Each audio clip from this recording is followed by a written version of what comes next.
y antagonista y protagonista, ¿ya? Dice, cuando Fray Bartolomé Razola se sintió perdido, aceptó que ya nada podría salvarlo. La selva, poderosa de Guatemala, lo había apresado, implacable y definitiva. Ante su ignorancia topográfica, se sentó con tranquilidad a esperar la muerte. Quiso morir allí, sin ninguna esperanza, aislado, con el pensamiento fijo en la España distante, particularmente en el convento de los Abrojos, donde Carlos V condescendiera una vez a bajar de su eminencia para decirle que confiaba en el celo religioso de su labor redentora. Entonces yo me quiero poner un pequeño freno acá, en este primer párrafo, porque este texto, a pesar de ser tan corto, tiene un montón de marcas textuales y de claves que como lector nosotros tenemos que ser capaces de manera bien activa de poder desentrañar. Y esta es una pregunta para ustedes, chicos. Tú, como por ejemplo, un alumno de cuarto básico, tú vas a poder entender a qué se refiere Carlos V condescendiera una vez a bajar de su eminencia para decirle que confiaba en el celo religioso de su labor redentora. ¿Qué conocimientos previos necesitarías tú para poder responder algo como ese estilo? ¿Qué conocimientos previos creen ustedes que necesitaría un niño, cualquier persona, para poder entender ese primer párrafo?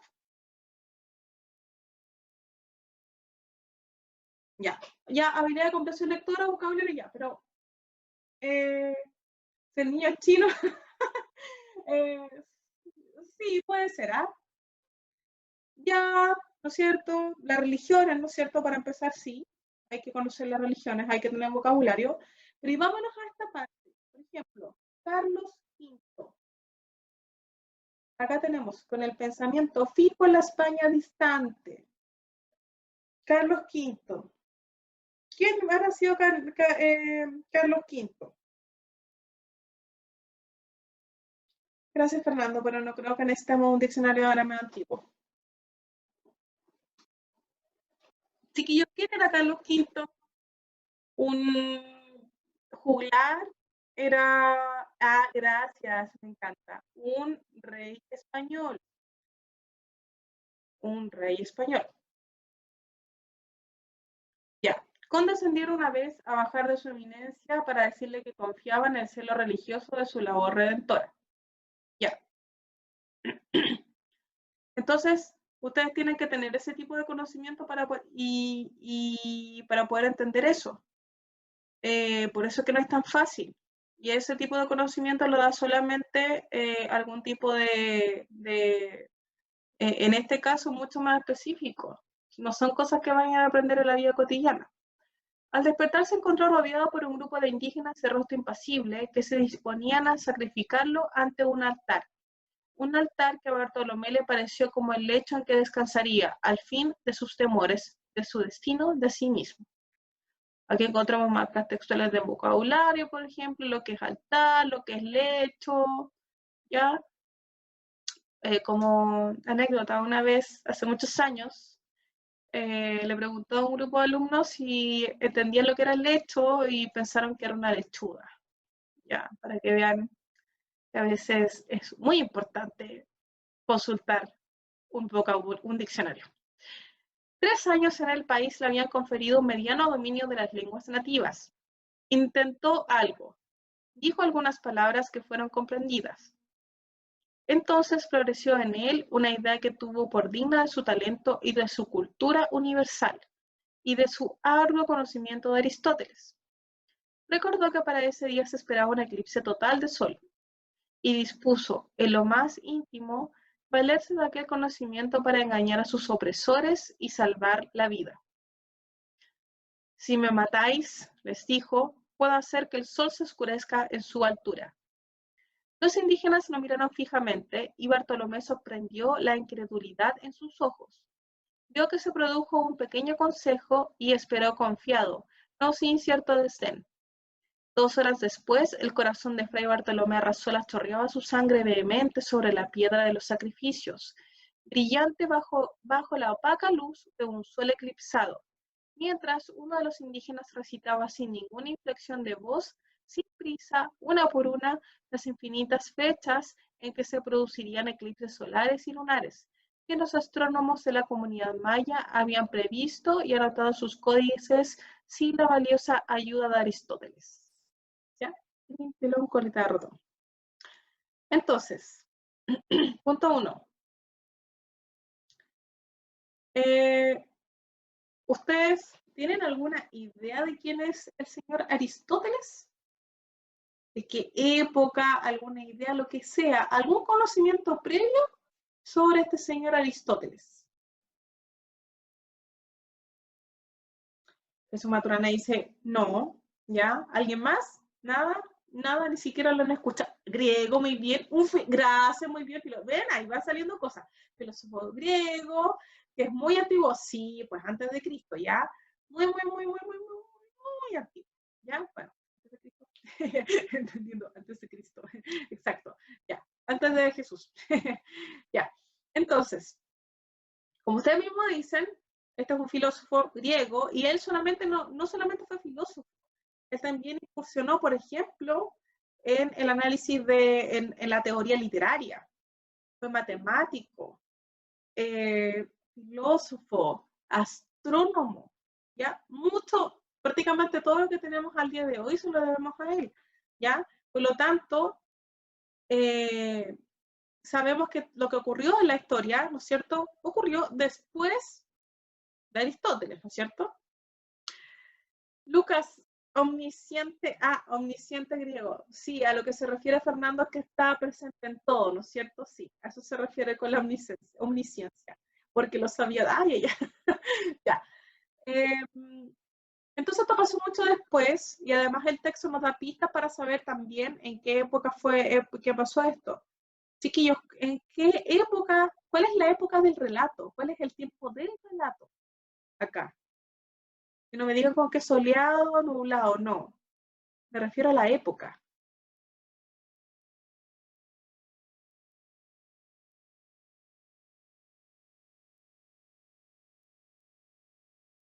La época colonial, siglo XV, cuando los españoles llegan a América. Claro, cuando los españoles llegan a América, ¿ya? Pleno periodo, ¿no es cierto?, de conquista.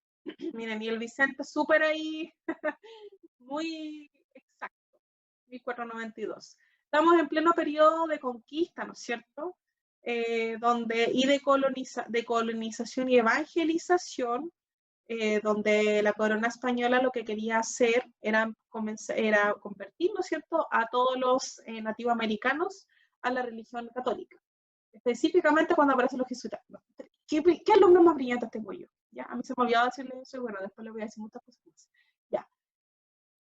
Luego de esos chiquillos, al final dice que los astrónomos en la comunidad maya habían previsto y anotado en sus códices sin la valiosa ayuda de Aristóteles. ¿Por qué ellos no contaron con la ayuda de Aristóteles para hacerlo? ¿Es que acaso Aristóteles ayudó directamente al Fray Bartolomé? ¿O cómo fue esa ayuda que le prestó?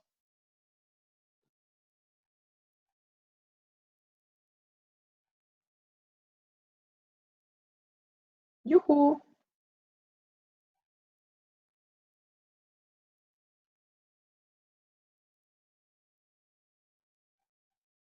Ya, lo repito.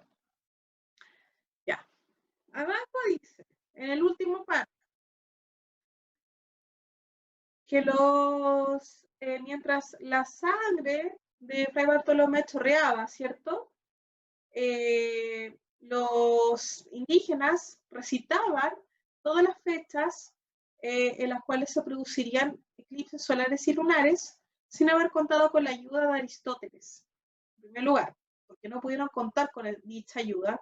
En segundo lugar, ¿qué tipo de ayuda desde Aristóteles recibió el fray? Ya. Y Fernando levantó la mano. Ya, profe. Sí, ya, disculpa. Sí. No, sí está haciendo. No, lo que pasa es que era porque los mayas ya de por sí tenían todo un conocimiento astronómico hecho, tenían todo un registro de todo el cielo, todo el cosmos por la cultura que ellos tenían. Muy bien. Y acá también, como dice Nahuel, dice, claro, que también hasta los mayas estaban en océano a distancia y que finalmente no era que compartiera, que le diera así con la ayuda, oh, mira, acá está mi libro, no, sino que obviamente eso, a modo de la cultura, ¿no es cierto?, se fue transmitiendo y lograron tener ese conocimiento, ¿ya? A lo mejor las preguntas a veces se van a tornar un poco obvias, pero créanme que hay gente que no puede hacer este tipo de compresión, ¿ya? Ya, ahora volvamos al tema del estereotipo. ¿Cuál es el estereotipo que vemos acá? Que es un estereotipo étnico. ¿Cuál es el estereotipo que vemos sobre los indígenas?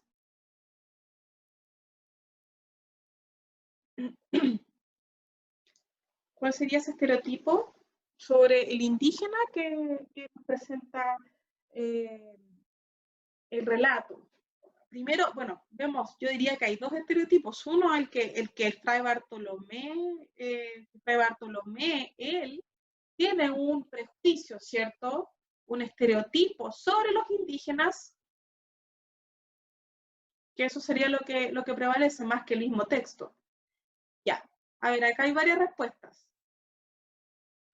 Los sacrificios humanos, que al ser europeo pensaba que era más inteligente, el indígena es sumiso, en cambio Bartolomé se cree superior. Ya, súper bien, chiquillo. Entonces tenemos, por ejemplo, yo voy a tomar todo lo que ustedes me dijeron.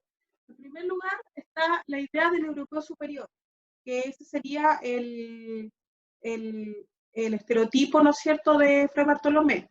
Un europeo que se cree superior, lo de la supremacía blanca y la del indígena ignorante, ¿cierto? Entonces esos son los estereotipos que hay. Y todos, si ustedes se fijan, todos los estereotipos tienen que ver con prejuicios, sobre todo el que viene de parte de Fray Bartolomé, ¿ya?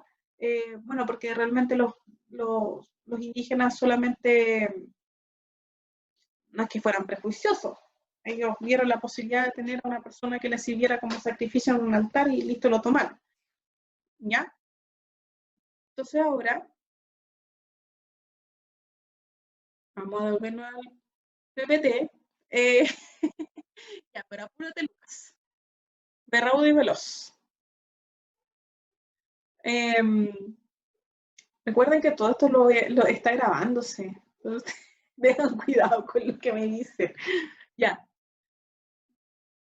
ya. Voy a bajar un poquito esto para... Listo. Ya. Eh, ¿Cómo el análisis de los estereotipos en una obra narrativa los ayudan a comprender de mejor forma el texto? Ahí aparece la pregunta, es un poco larga, pero es a modo de cierre, ¿ya? No es que vaya a terminar lo que estamos hablando, porque de ahí quiero que me pregunten, que ustedes mismos respondan, disculpen, me pregunten cosas no te hayan quedado claras o cualquier tipo de cosas, ¿ya? Entonces eso es, ¿cómo el análisis de los estereotipos en una obra narrativa los ayudan a ustedes a comprender de mejor forma un texto? ¿Cómo sería eso? Aquí tengo varias respuestas. Ya.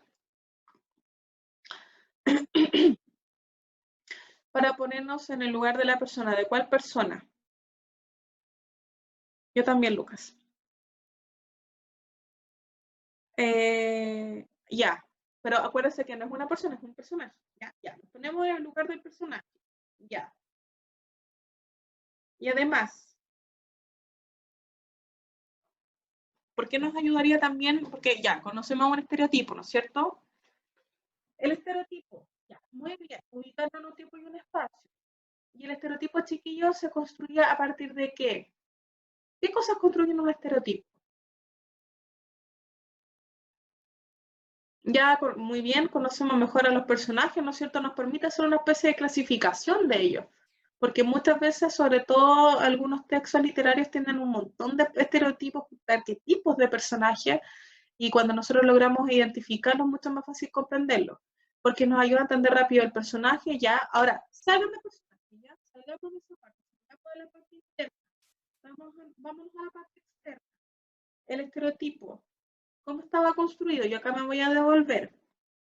Y me voy a volver a esta parte. Aquí estaba. Me devolví acá. ¿Ya? Dice que los estereotipos son una imagen, en definitiva, que está aceptada por un grupo de la sociedad y que eso está construido en base a las creencias y a la cultura, las costumbres, ¿no es cierto? Entonces, un estereotipo me va a dar pistas sobre qué.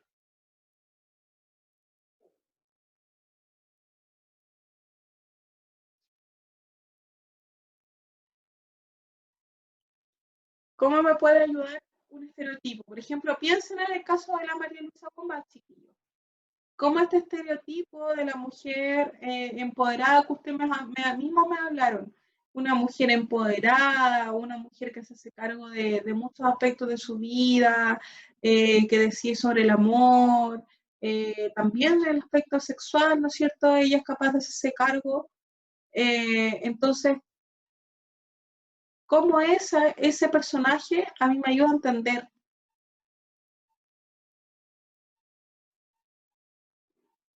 Ya para darle un tema a la historia, ya, una trama,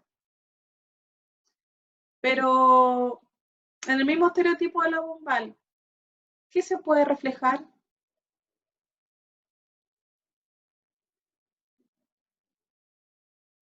En la misma trama de la Bombal, yo voy a ver reflejada la visión de mundo de la María Luisa Bombal. Y a su vez, esa visión de mundo a mí me va a ayudar a entender el texto. Por eso es que yo partí diciendo que el autor y el lector van dialogando. Fernando, ¿querías la palabra? Porque alguien dijo, ¡ah! Exactamente, y en lo que ella cree correcto en su vida. A veces va a pasar que uno va a creer que un personaje está demostrando lo que el autor creía como correcto. En este caso de la Bombard, nosotros vamos a entender, luego de averiguar, ¿no es cierto?, sobre su vida, de leer cosas, de leer sobre pasajes sobre su vida, vamos a llegar a entender que esa era la forma en la que ella vivía lo femenino, ¿ya? Pero por otro lado, nos podemos encontrar con un autor que diga, que cree un estereotipo de una mujer, por ejemplo, que sea como, ¿se acuerdan la señora esta, de cuando les leí un pasaje de Orgullo y Prejuicio? Donde salía una señora que la señora no trabajaba, tenía dinero, ¿no es cierto?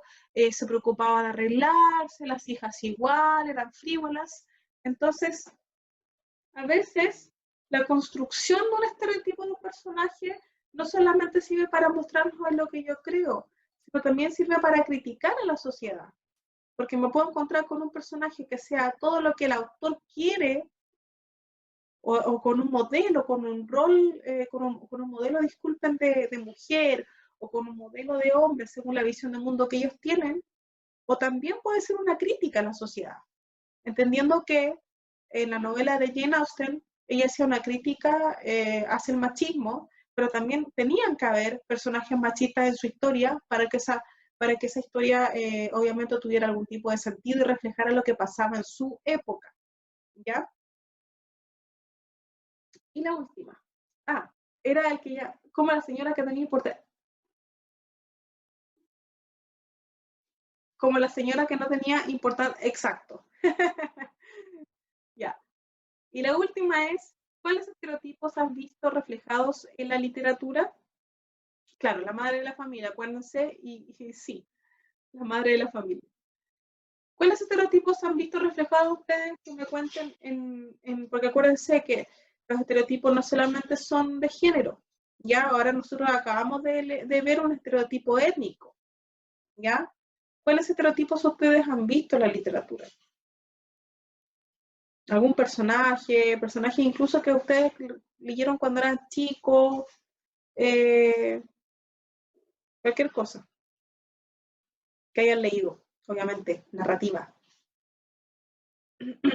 En las mil y una noches, ya, ¿cuál es el estereotipo que tú ves en Ya, las mil y una noches? profe, lo voy a decir acá con micrófono porque es largo de Sí, no hay explicar. problema, mi amor, dale. Ya, no. A ver, en las mil y una noches había muchos estereotipos.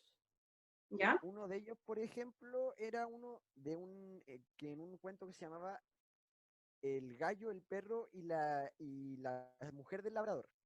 ¿Ya? Era una señora o la mujer del labrador era una señora que lo veía porque el labrador tenía la capacidad de hablar con los animales y ¿Ya? escuchaba una tontera que pasaba que era de una historia anterior. Entonces la señora le preguntaba qué pasaba y el hombre no le respondía porque no podía hacerlo. Y la señora se entristecía porque le estaba ocultando cosas y se iba a llorar a su habitación. Entonces, el perro y el gallo le decían al labrador que lo que tenía que hacer era castigar a la mujer, pegándole con un palo. Entonces, el hombre acepta esto y va y lo hace, y la mujer sumisa con ese estereotipo, Ujú. eh, para de llorar y acepta que tiene que seguir el rol del padre, y toda la familia le aplaude al hombre. Disculpa, Fernando. No, Lucas, no estamos hablando de la Cherezade, ¿ya? Estamos hablando de otra cosa. No estamos hablando de teleserie turca. Y en el caso del hombre, Fernando, ¿cuál sería el estereotipo que marcaba El esa hombre, historia? sí, ¿cómo se llama esto? El hombre violento podría ser el padre de familia que debe golpear a la mujer para que ésta entienda. Ya, sí, ¿no es cierto? El macho, ¿no es cierto? Que siempre tiene la razón y todo eso. Ya, También hay otro en Las Mil ya, Noches que es de Ali, no, nada que ver, no, era de Simba del Marino, no me acuerdo qué viaje era, pero se supone que él iba a una isla donde se encontraba al principio con una tribu de gente negra, y la gente por ser negra ya. eran caníbales, asesinos y de todo, pura gente mala, y el líder de ellos era como un gorila, una cuestión rara, entonces trataba de comérselo. Y después de eso, él salía de ahí, escapaba porque se comió a todo su grupo. Después se va y llega con un pueblo de gente blanca. Y la gente blanca es buena. Y más encima, otra cosa divertida, la gente negra iban como en cuatro patas, eran cuadrúpedos. La gente blanca iba en dos pies. Ya, ¿y por qué tú crees que la gente negra era cuadrúpeda? Sería una referencia a los pueblos africanos, yo encuentro. Ya, pero ¿y qué más? Que el resto también participe. Chiquillos, ¿por qué en un texto, eh, por qué en una novela, por ejemplo, nos van a mostrar a personajes disculpen, a una tribu afroamericana que camina a cuatro patas? ¿Qué es lo que quieren representar ahí? El Jesús dijo algo. A ver, Jesús de Nazaret. A ver, que yo saqué la pantalla porque estoy buscando algo, ¿ya? Pero eso la saqué.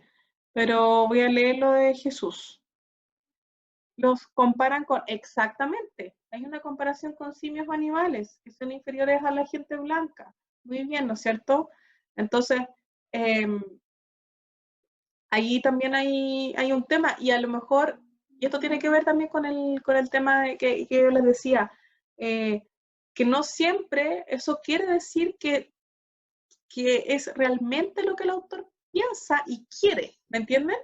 Sino que son críticas, en la forma en la que la sociedad ve también, en la que la sociedad de esa época pudo haber visto a los a unas tribus afroamericanas, o cómo la sociedad hasta el día de hoy ve a los afroamericanos sobre todo la gente que vive en África, que los tiene totalmente desamparados y que muchas veces los tratan como animales.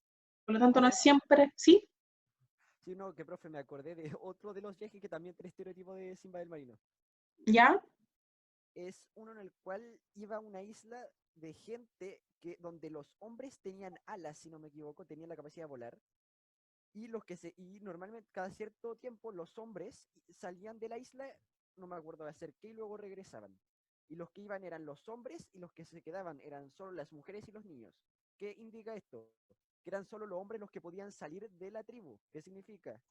hace referencia a que solo el hombre puede salir de la casa y la mujer se tiene que quedar dentro. Ujú. O sea, bueno, ahí en realidad eso es algo que sí, lamentablemente, eh, sucede, ¿no es cierto? Pero sí, trato, ay, esperen un poquito que esta, les estaba buscando a ver lo que les había dicho en antes. ¿Están viendo la pantalla o no? No, ¿No? Ah, ya, la voy a compartir entonces. Ya, aquí está la pantalla. Ya, ahí está la pantalla. Aquí está el PPT. Y la última pregunta sería, ¿cuál es el papel que el lector debe jugar en la comprensión lectora? ¿Qué tiene que hacer el lector para ser un buen lector? El lector modelo es el lector ideal que se supone que tiene que salir de cuarto medio. ¿Qué tiene que hacer ese lector?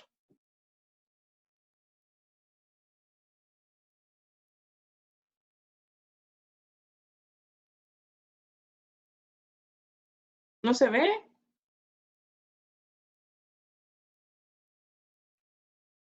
No. A ver. Compartir pantalla. Ahí, ¿lo ven?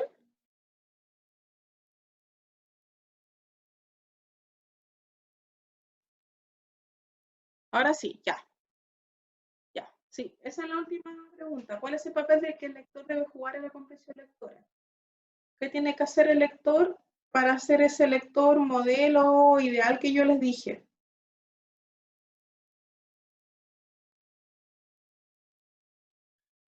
Saber todas las funciones del lenguaje, saber diversas formas de... Ya, pero ¿cómo se hallan esas formas de leer? o sea, tener un conocimiento completo sobre la comprensión lectora y sobre la lectura en general. Más encima tener cultura en cuanto a lo que está leyendo, ¿no? Claro, pero eso en definitiva igual es un poco imposible, ¿no es cierto? O sea, es imposible que nosotros tengamos todo mal, o sea, disculpa que leí lo que dije mi abuela, Todo, que dice mi mamá en el lenguaje. Es imposible que nosotros tengamos el conocimiento total a nivel cultural y sobre todo la de usted, ¿no es cierto? Que uno va aprendiendo sobre la marcha. Pero ¿cuál debiera ser, qué es lo que debieras hacer tú, por ejemplo, si no sabes algo? ¿O qué es lo que debieras hacer si te encuentras con un texto, por ejemplo, que habla sobre unos personajes que están en la Guerra Civil Española? ¿Qué es lo que debiera hacer un lector activo? no será leer más constantemente para informar sobre lo que está leyendo, o sea, o informarse de otra fuente leyendo lo que está leyendo para poder seguir leyendo su historia. No sé si me explico. Sí, O sea, exactamente, sí. practicar Ujú. lectura constantemente. Exactamente, o sea, si yo estoy leyendo una novela que se sitúa en la Segunda Guerra Española, disculpen, en la Guerra Civil Española, yo no tengo idea qué pasó ahí, y hay un montón de pistas de marcas textuales que hablan sobre antecedentes que sucedieron en esa guerra, y yo estoy súper perdido, digo, bueno, tomo un libro o me meto a internet y busco Guerra Civil Española y me pongo a estudiar un poquito de eso, a lo mejor no tengo por qué leer un libro entero, pero sí a tratar de prestar atención a las pistas que el texto nos puede entregar para entender mejor. A lo mejor va a haber gente que también, y sobre todo eso pasa en los textos de lenguaje, no sé si se han dado cuenta, que cada vez más, mientras ustedes más crecen, a medida que van creciendo, van apareciendo siempre, antes del texto aparece una mini biografía, y a medida que usted va creciendo, esa biografía crece. ¿Ya? ¿Por qué? Porque la intención es entregarles más detalles a ustedes que ustedes puedan tomar esos detalles, incluirlos en la forma en la que ustedes van a comprender el texto para hacer una interpretación más global. ¿Ya? Por eso es que se hace todo más extenso en ese aspecto. Acá Jesús puso, ¿sabes comprender e inferir cosas de lo que lee? Sí, no es cierto, porque tú puedes haber alguna pista, algo que diga y tú le vas a prestar atención a eso. Y tal como decíamos, alguna fecha importante, y si tú ves que para todos los personajes esa fecha es importante, y el texto es un texto de corte realista porque habla sobre un periodo histórico, algo que realmente sucedió, voy y consulto, ¿cierto? Poder analizar lo que uno está leyendo. todo eso. Entonces, chiquillos, finalmente, el lector activo lo que hace es hacerse cargo de todo y también tener súper claro que es un diálogo con el texto. No es que el texto me vaya a decir a mí, hola María José, ¿cómo estás? Me llamo Física y Vibración, o la ciudad de los perros. No, estoy leyendo los textos que tengo al lado. Quiere decir, básicamente, que yo tengo que tomar lo que los mensajes que el texto me entrega y yo poder ir interpretándolos y para poder ir haciendo diferentes lecturas. Es decir, los invito a que ustedes hagan el ejercicio de volver a leer, aunque sea un libro que leyeron hace unos 3 años atrás, y se van a dar cuenta que es otra la interpretación y la comprensión que van a hacer de ese libro. ¿Ya? Eso es súper interesante. Y lo mismo les va a pasar cuando sean más grandes. Ya. Esta parte... no le decía Harry Potter. Oigan, por ejemplo, Harry Potter, a propósito de Harry Potter, todos han leído o visto la película Harry Potter, ¿no es cierto? Pucha, Nahuel, Benjamín, ya, la mayoría entonces. ¿A ustedes en algún minuto les pasó mientras veían la película o específicamente cuando leyeron el libro, que lo hayan leído, o con cualquiera, con Star Wars, me refiero a ese tipo de texto? Ustedes en algún minuto estaban viéndola, leyéndola y dijeron, ay, no, esta cuestión es más ridícula, lo voy a dejar de leer. Y lo guardaron. ¿Les pasó eso? No. ¿Y saben por qué? Es muy poco probable que les pase. ¿Ya? Y eso pasa porque a mí, por ejemplo, nunca me ha pasado eso porque yo tengo, no sé, como que tengo demasiada imaginación. Por esto, por el pacto de verosimilitud, ¿ya? Donde el lector, básicamente, el lector cree todo lo que el autor, mediante esta voz narrativa, le va contando, ¿ya? Y es por eso que nosotros, por ejemplo, nos podemos ver enfrentados a un libro de ciencia ficción y dentro de la historia, y no digo para afuera, sino que en la misma historia, tú te vas a involucrar y no lo vas a poner en duda. ¿Ya? Es una especie de pacto, por así decirlo, implícito. No es que tú tomes un libro y digas, oh, hoy día voy a leer este libro y voy a creer todo lo que este libro me diga. No, tú con el tiempo, a medida que vas leyendo, te vas metiendo en esa historia y no eres capaz de cuestionarle a la historia, ¿ya? Sí, pues los sables láser son posibles, claro, ya está más que comprobado, ¿ya? Ya.